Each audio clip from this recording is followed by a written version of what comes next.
Hello అండి. అస్సలాముఅలైకుం. నమస్తే. Good morning. How are you all? ఎలా ఉన్నారండి అందరూ? I hope your all doing great. ఇవాల్టి వీడియో వచ్చేసి ఇంకొక యూస్ఫుల్ వీడియో అనమాట. ఇలాంటి వీడియోస్‌కి మీరందరూ కూడా చాలా బాగా రెస్పాన్స్ ఇస్తున్నారు అండ్ చాలామంది వెయిట్ చేస్తూ ఉన్నారు ఈ వీడియో కోసం. మన మైగ్రా స్టడీ కన్సల్టెన్సీ సర్వీసెస్ నుంచి ఓవర్సీస్ ఎడ్యుకేషన్‌కి ఎవరైనా వెళ్ళాలి అనుకుంటే మేమే అప్లికేషన్ ప్రాసెస్ మొత్తం చేస్తాము అండ్ ఐటీ వాళ్ళకి H1B వీసాస్ ఆల్రెడీ స్టార్ట్ చేసామన్నమాట. ఆ రెండైతే ఇంకా ఆల్రెడీ అవుతూనే ఉన్నాయి అండ్ చాలామంది ఆఫీస్కి వచ్చి కలుస్తున్నారు, కాల్ కూడా చేస్తున్నారు. సో ఇప్పుడు మేము టీచర్స్ కోసం ఒక మంచి ఆపర్చునిటీ తీసుకొచ్చామండి. టీచర్స్ని H1B అండ్ J1 వీసాస్ మీద యూఎస్కి పంపించబోతున్నాము. అది ఇప్పుడే స్టార్ట్ అయింది and this is urgent requirement అనమాట. సో టీచర్స్ చాలామంది వెయిట్ చేస్తూ ఉన్నారు ఈ ఆపర్చునిటీ కోసం. చాలామంది ఏమనుకుంటారంటే యూఎస్ వెళ్ళి అక్కడ స్థిరపడాలి అంటే ఐటీ వాళ్ళకి మాత్రమే సాధ్యపడుతుంది అనుకుంటారు, కానీ అసలు టీచింగ్ ఫీల్డ్లో ఉన్న వాళ్ళకి ఎన్ని గోల్డెన్ ఆపర్చునిటీస్ ఉన్నాయి అనేది మనకు అసలు చాలామందికి తెలియదు. సో 15-20 ఇయర్స్ బ్యాక్ మా అన్నయ్య వదిన యూఎస్కి వెళ్ళి J1 వీసా మీద ఇప్పుడు వాళ్ళు గవర్నమెంట్ టీచర్స్. సో అలా స్థిరపడినప్పుడు మాకే కొత్తగా అనిపించింది అనమాట. అంటే ఇంత మంచి ఆపర్చునిటీస్ ఉంటాయా టీచర్స్కి అనేసి. ట్రస్ట్ మీ, టీచర్స్ అంటే ఇంతకు ముందులాగా లేదు. అంటే ఏదో స్కూల్కి వెళ్తున్నారా వస్తున్నారా అన్నట్లు లేదు. టీచర్స్కి ఎంత డిమాండ్ పెరిగింది అంటే వరల్డ్లో ఆర్టిఫిషియల్ ఇంటెలిజెన్స్తో ఏ ఫీల్డ్ అయినా తీసేయచ్చు, కానీ టీచర్స్ని మాత్రం రిప్లేస్ చేయలేము.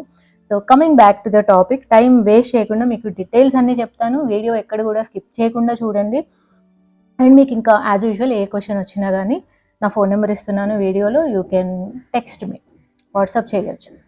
సో మేము వచ్చేసి టీచర్స్ని H1B అండ్ J1 వీసాస్ మీద యూఎస్ పంపించబోతున్నాము. H1B వీసా మీద వెళ్ళే వాళ్ళకి రిక్వైర్మెంట్ వచ్చేసి జార్జియా స్టేట్లో ఉందండి. జార్జియా అట్లాంటాలో చాలా రిక్వైర్మెంట్ ఉందన్నమాట. H1B వీసా మీద వెళ్ళొచ్చు. అండ్ నార్మల్గా ఇక్కడి నుంచి వెళ్ళే టీచర్స్ అంటే ఏదో మారుమూల గ్రామంలో పనిచేసుకుంటూ ఉండరండి. చాలా పెద్ద పెద్ద స్కూల్స్లో, గవర్నమెంట్ స్కూల్స్లోనే వాళ్ళకి ప్లేస్మెంట్స్ ఉంటాయి. సో ఇమాజిన్ గవర్నమెంట్ జాబ్ మనకి యూఎస్లో ఎంత మంచి బెనిఫిట్స్ ఉంటాయో తెలుసా. ఇప్పటికే చాలామంది టీచర్స్ వెళ్ళి అక్కడ స్థిరపడ్డారు, మనకి తెలియదు అంతే. ఇదేంటంటే ఇన్ఫర్మేషన్ ఎక్కువగా స్ప్రెడ్ అవ్వలేదు సొసైటీలోకి, టీచర్స్ ఇలా వెళ్ళొచ్చు అనేసి. ఎక్కువగా ఐటీ వాళ్ళు వెళ్ళొచ్చు అన్నది స్ప్రెడ్ అయింది తప్ప teachers can go, teachers are having golden opportunities అనమాట. సో ఇంకా H1Bలో వచ్చేసి అట్లాంటా, జార్జియాలో చాలా రిక్వైర్మెంట్ ఉంది. పెద్ద పెద్ద స్కూల్స్లో, ఎంత పెద్ద స్కూల్స్ అంటే కొన్ని స్కూల్స్లో almost 100 to 200 teachers and 2000 students ఉంటారనమాట. అంత పెద్ద స్కూల్స్లో, గవర్నమెంట్ స్కూల్స్ ఓన్లీ, ప్రైవేట్ స్కూల్స్లో కాదు. ఈ ఆపర్చునిటీస్ అన్నీ కూడా, ఈ ఓపెనింగ్స్ అన్నీ కూడా గవర్నమెంట్ స్కూల్స్లో ఉన్నాయి. సో వాటికి మీరు అప్లై చేయొచ్చు. J1 వీసా మీద వెళ్ళాలి అనుకుంటే వేరే వేరే స్టేట్స్లో ఆపర్చునిటీస్ ఉన్నాయి. సో వాటికి కూడా అప్లై చేయొచ్చు అనమాట. సో H1B అంటే జార్జియాకి వెళ్ళొచ్చు, J1 అంటే వేరే ఏ స్టేట్లో అయినా ఎక్కడెక్కడ ఓపెనింగ్స్ ఉన్నాయో వాటికి వెళ్ళొచ్చు. అయితే ఈ రెండిటి కూడా ప్రాసెస్ డిఫరెంట్ ఉంటుంది, కానీ రిక్వైర్మెంట్, క్వాలిఫికేషన్, ఎవ్రీథింగ్ కూడా సేమ్ ఉంటుంది అనమాట. సో జస్ట్ వీసాస్ అండ్ వాటి ప్రొసీజర్ వచ్చేసి డిఫరెంట్ ఉంటుంది. అండ్ ఇంకా ఏ ఏ సబ్జెక్ట్స్కి రిక్వైర్మెంట్ ఉంది? Maths, science and special education. Obviously మనం ఇంగ్లీష్ స్పీకింగ్ కంట్రీ కాదు కాబట్టి ఇంగ్లీష్కి మన దగ్గర నుంచి టీచర్స్ వెళ్ళరు అండ్ ఇంకా వేరే సబ్జెక్ట్స్కి కూడా మన దగ్గర నుంచి తీసుకోరు. మన ఇండియన్స్, మన వాళ్ళు చాలా స్మార్ట్ అండ్ జీనియస్ టీచర్స్ కాబట్టి మ్యాథ్స్, సైన్స్ అండ్ స్పెషల్ ఎడ్కి చాలా డిమాండ్ ఉందన్నమాట. ఇండియా నుంచి ఓపెనింగ్స్ కూడా ఆ సబ్జెక్ట్స్లోనే ఉన్నాయి. స్పెషల్ ఎడ్ అంటే బ్రీఫ్గా చెప్తాను. జనరల్గా ఛాలెంజ్డ్ కిడ్స్ ఉంటారు కదా, ఆటిజం కిడ్స్ కానీ ఛాలెంజ్డ్ కిడ్స్ కానీ, వాళ్ళకి టీచ్ చేసే వాళ్ళని స్పెషల్ ఎడ్ టీచర్స్ అంటారనమాట. ఆల్రెడీ ఒకళ్ళిద్దరు నాకు వాట్సాప్లో కనెక్షన్లో ఉన్నారు. మేము స్పెషల్ ఎడ్ చేసి ఉన్నాము, ఏమైనా ఆపర్చునిటీస్ ఉన్నాయా అనేసి వాళ్ళకి చెప్పాను నేను. ఇలా ఒక 1 వీక్ ఆగండి, మా దగ్గర ఓపెనింగ్స్ వస్తాయి అనేసి. సో స్పెషల్ ఎడ్కి చాలా డిమాండ్ ఉందండి. సో డెఫినెట్గా మీరు అప్లై చేయొచ్చు ఇంకా ఈ స్టేజ్లో. ఇంకా ఏ గ్రేడ్స్కి, మిడిల్ స్కూల్ అండ్ హై స్కూల్కి టీచ్ చేయడానికి కావాలండి. అంటే 6th క్లాస్ నుంచి 12th గ్రేడ్, అక్కడ 6th క్లాస్ నుంచి 12th గ్రేడ్ టీచ్ చేయడానికి రిక్వైర్మెంట్ ఉంది. మరి మనం టీచ్ చేయగలమా? మనం స్పెషల్గా బుక్స్ చదువుకోవాలా? నేను లైవ్లో వస్తే కొంతమంది టీచర్స్ వచ్చారనమాట, వచ్చి ఇదే అడిగారు, ఎలా ప్రిపేర్ అవ్వాలి అంటే. స్పెషల్గా అవ్వాల్సిన అవసరం లేదు. అక్కడ కరికులం ఎలా ఉంటుంది అనేసి మీకు తెలిసి ఉండాలన్నమాట. ఇప్పుడు మీరు ఒక స్కూల్కి అట్లాంటా జార్జియాలో ఒక స్కూల్కి మీరు అప్లై చేస్తున్నారు టీచర్ పొజిషన్కి, ఆ స్కూల్ గురించి మీకు తెలిసి ఉండాలి. ఆ స్కూల్లో ఎంత స్ట్రెంగ్త్ ఉంటుంది, అసలు అమెరికాలో స్కూల్ సిస్టమ్ ఎలా ఉంటుంది, క్లాస్ రూమ్ స్ట్రక్చర్ ఎట్లా ఉంటుంది, అండ్ వాళ్ళ కరికులం ఏంటి, వాళ్ళ లెసన్ ప్లాన్స్ ఏంటి, ఏ లెసన్స్ ఉంటాయి, ఇవన్నీ తెలుసుకుంటే చాలు. ఆబ్వియస్లీ ఎక్స్పీరియన్స్ టీచర్స్ ఇవన్నీ ఈజీగా చేయగలరు అనమాట. సో మీరు బేసిక్గా ప్రిపేర్ అయితే సరిపోతుంది. 6th క్లాస్ నుంచి 12th క్లాస్ వరకు maths, science and special education. And salary గురించి మాట్లాడుకుందాం, అది చాలా ఇంపార్టెంట్ కదా. సో శాలరీ వచ్చేసి $50,000 నుంచి $75,000 వరకు పర్ ఇయర్ ఉంటుంది అనమాట. సో మనం మినిమమే తీసుకుంటే $50,000 equal to 42 lakhs per year. దాన్ని మనం మంత్లీ డివైడ్ చేసుకుంటే 3.5 lakhs పర్ మంత్ అనమాట. సో అమెరికాలో government job with this salary and మంచి ప్రివిలేజెస్ కూడా ఉంటాయి. అండ్ ఈ శాలరీ అనేది ఎలా ఉంటుందంటే యూఎస్లో స్టేట్ బేస్డ్ మీద ఉంటుందండి. సో ఇప్పుడు మీరు అట్లాంటా జార్జియాకి వెళ్తుంటే ఒకలాగా ఉంటుంది, టెక్సస్కి వెళ్తే ఇంకోలా ఉంటుంది, ఫ్లోరిడాకి వెళ్తే ఒకలాగా ఉంటుంది. సో ఆన్ యావరేజ్ మీరు 50 to 75 తీసుకున్నట్లయితే మినిమం తీసుకున్నా కానీ మీకు నెలకి 3.5 lakhs వస్తాయన్నమాట. సో అది శాలరీ స్ట్రక్చర్. మీరు కావాలంటే గూగుల్లోకి వెళ్ళి కూడా అట్లాంటా జార్జియాలో స్కూల్ టీచర్స్కి ఎంత శాలరీ ఉంటుంది అనేసి సెర్చ్ చేసి చూడండి, మీకు కనిపిస్తుంది. ఏ స్టేట్ అయినా కానీ మీరు అలా సెర్చ్ చేసి చూడొచ్చు. ఇదంతా వ్యాలిడ్ ఇన్ఫర్మేషనే. అండ్ ఇంకా క్వాలిఫికేషన్, ఎవరు ఈ పొజిషన్స్కి అప్లై చేయొచ్చు. గ్రాడ్యుయేషన్ ప్లస్ బీఈడి మస్ట్ అండి. ఇంకా మీరు పోస్ట్ గ్రాడ్యుయేట్ అయి ఉంటే అది ఒక ప్లస్ పాయింట్ అయి ఉంటుంది. అండ్ బీఈడి అయితే compulsory.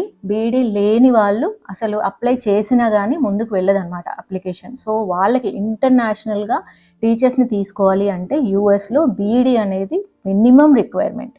So graduation plus B Ed must. Post graduation ఉన్నా సరే that's fine. And minimum 5 years experience ఉండాలండి. తప్పకుండా 5 years ఎక్స్పీరియన్స్ ఉండాలన్నమాట. చాలామంది ఇలాంటి వీడియోస్ చేసినప్పుడు వచ్చేసి అక్క మాకు 2 years ఉంది, 3 years ఉంది అంటున్నారు. మీ ప్రాబబిలిటీ చాలా తగ్గిపోతుంది అనమాట. సో బెటర్ మీరు ఏం చేయొచ్చు అంటే, మీకు ఇప్పుడు 4 years ఎక్స్పీరియన్స్ ఉంది, 3 years ఎక్స్పీరియన్స్ ఉంది, work on your skills for 2 more years. ఇంకా మంచిగా ప్లాన్ చేసుకోండి. ఇప్పటి నుంచే ప్లాన్ చేసుకుంటే మేబీ నెక్స్ట్ ఇయర్ మీరు అప్లై చేయొచ్చు, లేదా ఆ తర్వాత ఇయర్ మీరు అప్లై చేయొచ్చు. సో ఎవరికైతే మినిమం 5 years ఎక్స్పీరియన్స్ ఉందో వాళ్ళు మాత్రమే అప్లై చేయండి. గ్రాడ్యుయేట్స్ బీఈడి కంపల్సరీ ఉండాలి, maths and science or special ed teachers అయి ఉండాలన్నమాట. సో ఇంకా తెలుగు మీడియం వాళ్ళు అప్లై చేయొచ్చా, ఇది బిగ్గెస్ట్ క్వశ్చన్ అసలు. ఇదేంటంటే కంపల్సరీగా తెలుగు మీడియం కావాలి, ఇంగ్లీష్ మీడియం కావాలి అనేసి వాళ్ళ దగ్గర నుంచి రిక్వైర్మెంట్ లేదు అట్లా. కానీ ఇంగ్లీష్ బ్రహ్మాండంగా మాట్లాడగలిగి ఉండాలన్నమాట. అది మినిమం రిక్వైర్మెంట్, మనందరం కూడా అర్థం చేసుకోవాలి. యూఎస్కి వెళ్ళి మీరు వర్క్ చేయాలి, అక్కడ పిల్లలకి ఎక్స్ప్లెయిన్ చేయాలి, అక్కడ మొత్తం స్కూల్లో క్లాస్ రూమ్ అంతా మేనేజ్ చేసుకోవాలి అంటే ఇంగ్లీష్ కంపల్సరీ వచ్చి ఉండాలి కదా. సో మీరు ఇంగ్లీష్ మీడియంలోనే చదువుకొని ఇంగ్లీష్ మీడియంలోనే పిల్లలకి టీచ్ చేస్తున్నట్లయితే, ఇంకా 5 years ఎక్స్పీరియన్స్ ఉన్నట్లయితే you are good to go. లేదు మీరు తెలుగు మీడియంలో చదువుకున్నారనుకోండి, ఇంటర్వ్యూ టైంలో ఏమైందంటే కొంచెం మీకు ఇంకా కొన్ని ఎక్కువ క్వశ్చన్స్ వచ్చే అవకాశం ఉంటుంది అనమాట. అంటే వాళ్ళు ఇంకా ఎక్కువ టెస్ట్ చేస్తారు మీకు ఇంగ్లీష్ బాగా వచ్చా లేదా అనేసి. సో మీరు తెలుగు మీడియంలో చదువుకున్నా కానీ మీ ఇంగ్లీష్ చాలా బాగుందనుకోండి, ఎస్ మీకు ప్రాబబిలిటీ బాగానే ఉంటుంది. సో ఈ వీడియో మీకు అర్థం కాకుంటే సెకండ్ టైం చూడండి, లేదా నాకు తప్పకుండా వాట్సాప్ పెట్టండి. I clarify all your doubts. ఎందుకంటే ఇది చాలా కొత్త కాన్సెప్ట్ అనమాట. సో టీచర్స్ అసలు యూఎస్కి వెళ్ళి స్థిరపడడం, గ్రీన్ కార్డ్ తెచ్చుకోవడం వావ్ కదా. ఒకప్పుడు అసలు మనం ఓన్లీ ఐటీ అనుకొని ఇవన్నీ కూడా అసలు ఇగ్నోర్ చేసాము. So yeah, English proficiency is must and 5 years teaching experience is must. And how to apply, ఇక్కడ నేను నా ఫోన్ నెంబర్ ఇస్తున్నాను. మీరు రెజ్యూమ్ మంచిగా తయారు చేసి నాకు పంపించండి అండ్ పాస్పోర్ట్ కాపీ కూడా పంపించండి. అండ్ అంతే, ప్రస్తుతానికైతే ఇవే అవసరం. మేము గైడ్ చేస్తామన్నమాట నెక్స్ట్ స్టెప్ ఏంటి అనేసి. సో మీరు ఒకసారి కౌన్సిలింగ్ బుక్ చేసుకొని నా దగ్గరకు వచ్చి మాట్లాడితే H1కి అప్లై చేస్తే బెటరా, J1కి అప్లై చేస్తే బెటరా, రెండింటికి అప్లై చేస్తే అసలు ఏం బెనిఫిట్స్ ఉంటాయి, దీని ద్వారా వెళ్తే ఏంటి, J1 ద్వారా వెళ్తే ఏంటి, ఇవన్నీ కూడా నేను పర్సనల్గా ఎక్స్ప్లెయిన్ చేస్తాను. అండ్ అఫ్ కోర్స్ దీంట్లో కొద్దిగా కాస్ట్ అనేది డెఫినెట్గా యాడ్ అయ్యి ఉంటుంది. సో ఆ కాస్ట్ ఏంటి, మీరు ఎంత పే చేయాల్సి ఉంటుంది, అసలు మీకు టోటల్ ఖర్చు ఎంత అవుతుంది, ఇవన్నీ కూడా నేను కౌన్సిలింగ్ టైంలో డెఫినెట్గా మీకు చెప్తాను. This is a golden opportunity అండి. మీకు యూజ్ అయినా అవ్వకున్నా కానీ మీ ఫ్రెండ్స్ అండ్ ఫ్యామిలీలో ఎవరికైనా యూజ్ అవుద్ది అంటే వాళ్ళతో ఈ వీడియోని షేర్ చేసుకోండి. సో ఇది మేము ఎన్ని రోజుల నుంచో వెయిట్ చేస్తూ ఉన్నాం అనమాట. ఎందుకంటే మేము సేమ్ ఫీల్డ్లో ఉన్నాము అండ్ అక్కడ మా ఫ్యామిలీ కూడా సేమ్ ఇలా గవర్నమెంట్ టీచర్సే హ్యూస్టన్ టెక్సస్లో. సో ఇంకా మాకు ఇది ఎంత మంచి గోల్డెన్ ఆపర్చునిటీ అని తెలుసు కాబట్టి ఇంకా మా దగ్గర ఎప్పుడు ఓపెనింగ్ స్టార్ట్ అవుతాయా, మేము ఎప్పుడు ఇట్లా పంపించగలుగుతాము అని వివర్ వెయిటింగ్ లాస్ట్ 2 months నుంచి. ఫైనల్గా ఇంకా మేము ఇప్పుడు పంపించగలము. అర్జెంట్ రిక్వైర్మెంట్ ఉంది. H1లో వచ్చేసి ఎవ్రీ ఏప్రిల్లో లాటరీ ఉంటుందండి. సో ఏప్రిల్లో లాటరీకి వెళ్ళాలి అంటే మీకు మార్చ్లోనే మీ పాస్పోర్ట్ నెంబర్ లాటరీకి వెళ్ళాల్సి ఉంటుంది. సో మీరు ఇమ్మీడియట్గా అప్లై చేయాలన్నమాట. ఇమ్మీడియట్గా అప్లై చేస్తే జనవరిలోనే స్కూల్ వాళ్ళు ఎవరైతే ఉంటారో వాళ్ళే ఇంటర్వ్యూ చేస్తారు అండ్ వాళ్ళే మొత్తం గైడ్ చేస్తారు. మేము through out the process help చేస్తాము. మీరు ల్యాండ్ అయ్యే వరకు కూడా త్రూ అవుట్ ద ప్రాసెస్ మేము హెల్ప్ చేస్తూనే ఉంటాము. అయితే ఇంటర్వ్యూ మేము చేయము. మొత్తం ఎవ్రీథింగ్ మీరు డైరెక్ట్గా స్కూల్తోనే కనెక్ట్ అయ్యి ఉంటారు. మీకు మెయిల్స్ కూడా స్కూల్ నుంచి డైరెక్ట్గా వస్తాయి, మీకే వస్తాయి. ఇప్పుడు మీ తరపు నుంచి మేము అట్లాంటాలో ఒక స్కూల్కి అప్లై చేసామనుకోండి, ఆ స్కూల్ నుంచే మీకు మెయిల్స్ వస్తూ ఉంటాయి. మీరే చూసుకోవచ్చు, మీరే రిప్లై ఇవ్వచ్చు. సో ఇది కంప్లీట్గా 100% వ్యాలిడ్. కావాలనుకుంటే మీరు గూగుల్లోకి వెళ్ళి ప్రాసెస్ అంతా కూడా చెక్ చేసుకొని అప్పుడే రండి. సో మేమేంటంటే హెల్ప్ చేస్తాం అంతే మీకు. ఎందుకంటే మధ్య మధ్యలో వాళ్ళు ఏమైనా ఎడిషనల్ డాక్యుమెంట్స్ అడిగినా, ఏవైనా కానీ డౌట్స్ వచ్చినా ఏవైనా మేము హెల్ప్ చేస్తూ ఉంటాము. సో మీరు కంప్లీట్గా యుఎస్ గవర్నమెంట్కి వర్క్ చేస్తారనమాట. సో ఇంకా ఒక్కసారి మీరు ల్యాండ్ అయిన తర్వాత మీ శాలరీలో మేము ఏమైనా తీసుకోవడం కానీ అవేమీ ఉండవు. మేము జస్ట్ మీకు ప్రాసెస్ చేస్తాము, హెల్ప్ చేస్తాము. అండ్ ఫస్ట్ నుంచి మీరు స్కూల్ డిస్ట్రిక్ట్తో కనెక్ట్ అయి ఉంటారు అనమాట. మీరు ఒక్కసారి మీ ప్రొఫైల్ ఫైనలైజ్ అయిపోయింది అనుకోండి, వాళ్ళే మీకు ఇంటర్వ్యూ కండక్ట్ చేస్తారు. వాళ్ళ దగ్గర నుంచి మీకు మెయిల్స్ వస్తాయి కాబట్టి మీకు తెలిసిపోతుంది అది ఎంత వ్యాలిడ్ అనేది. ఆ స్కూల్ డిస్ట్రిక్ట్ గురించి కూడా మీరు గూగుల్లో వెతుక్కోవచ్చు. అండ్ ఇంకా మీకే తెలిసిపోతుంది లేండి ఇంకొకసారి ప్రాసెస్ స్టార్ట్ చేశారంటే. సో ఇంకా H1 ఏంటి, J1 ఏంటి, ఇవన్నీ కూడా నేను ఒక్కసారి మీరు కలిసిన తర్వాత చెప్తాను. ఎందుకంటే అదంతా కాస్త టెక్నికల్ ఇన్ఫర్మేషన్ అనమాట. ఫస్ట్ ఆఫ్ ఆల్ ఎవరైతే దీనికి ఫిట్ అవుతారు అనుకుంటారో వాళ్ళందరూ ఇక్కడ కనిపిస్తున్న ఫోన్ నెంబర్కి రెజ్యూమ్ పంపించండి. కాల్స్ ఒకవేళ నేను ఇమ్మీడియట్గా లిఫ్ట్ చేసినా చేయకున్నా తర్వాత నేను కాల్ బ్యాక్ చేస్తాను డెఫినెట్గా. ముందైతే రెజ్యూమ్ పంపించండి. ఎవరైతే రెజ్యూమ్స్ ఫిట్ అవుతాయి అనిపిస్తాయో వాళ్ళకి మేమే కాల్ బ్యాక్ చేసి, నేనే యాక్చువల్గా ఈ ప్రాసెస్ అంతా నేనే టేక్ కేర్ చేస్తాను. సో నేనే కాల్ బ్యాక్ చేస్తాను అండ్ మనం ఒక సెషన్ అనేది పెట్టుకోవచ్చు. మీరు ఒకవేళ హైదరాబాద్లో ఉన్నారనుకోండి, మీరు ఆఫీస్కి వచ్చి డైరెక్ట్గా కలవచ్చు. అమీర్పేట్లో ఉంది మా ఆఫీస్, మెరిడియన్ ప్లాజాలో 302. అండ్ ఒకవేళ మీరు వేరే ఊర్లో ఉన్నారనుకోండి, మనం ఆన్ కాల్లో మనం సెషన్ పెట్టుకోవచ్చు. అంతా ఎక్స్ప్లెయిన్ చేస్తాం మీకు. మీకు ఓకే అనుకుంటేనే యూ కెన్ ప్రొసీడ్ అనమాట. కానీ ఇది అర్జెంట్ రిక్వైర్మెంట్. వీలైనంత త్వరగా స్టార్ట్ చేయండి. ఎందుకంటే ఆల్రెడీ ఇప్పుడు హాలిడే సీజన్ అయిపోతుంది. January 1 నుంచి యూఎస్ మార్కెట్ అంతా కూడా యాక్టివ్గా ఉంటుంది అనమాట. ఇప్పటివరకు ఏంటంటే హాలిడే సీజన్ కాబట్టి వాళ్ళు కూడా కొంచెం స్లోగా ఉన్నారు. బట్ Jan 1 నుంచి ఏవైతే జాబ్స్ ఓపెన్ ఉన్నాయో వాటన్నిటికీ కూడా రిక్రూట్మెంట్ ఫాస్ట్గా స్టార్ట్ అవుతుంది. అండ్ ఇమీడియట్గా వాళ్ళు కూడా మమ్మల్ని అప్రోచ్ అవుతూ ఉంటారు. This is urgent requirement and ఇమీడియట్గా స్టార్ట్ చేయండి. And January last week or February 1st వీక్లోనే ఇంటర్వ్యూ ఉంటుంది. అండ్ ఆ తర్వాత చక్కా ప్రాసెస్ అనేది ముందుకెళ్తుంది అనమాట.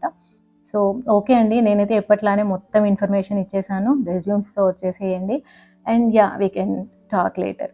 సో ఓకేనా మరి, all the very best. See you in the next video. Take care, bye.